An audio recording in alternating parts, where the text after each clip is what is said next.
పవన్ కళ్యాణ్ ఏ సంవత్సరంలో పుట్టాడంటే ఎవరికి క్లారిటీ లేదు. బాపట్లో పుట్టాడు.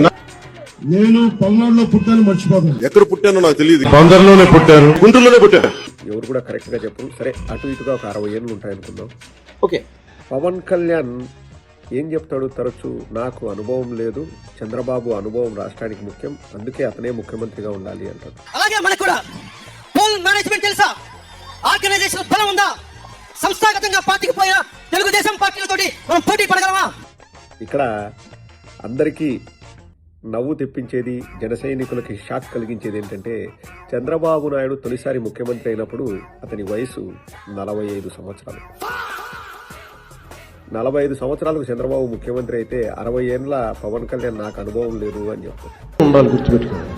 ఒంటరిగా వెళ్ళిపోయి వీర మరణాలు అవసరం లేదు. జన సైనికులు అనొచ్చు, చంద్రబాబు 95లో ముఖ్యమంత్రి అయ్యాడు, 78లో ఫస్ట్ టైం ఎమ్మెల్యే అయ్యాడు, అప్పటికి 15-16 ఏళ్ళ అనుభవం ఉంది చంద్రబాబుకి. ఇప్పుడు 2008లో యువరాజ్యం అధ్యక్షుడే కదా, నీకు ఇప్పుడు 15-16 ఏళ్ళ అనుభవం ఉంది కదా, మరి ఎందుకు నువ్వు సింగిల్ గా పోటీ చేయడం లేదు? ఎందుకు నువ్వు అనుభవం తెచ్చుకోలేదు?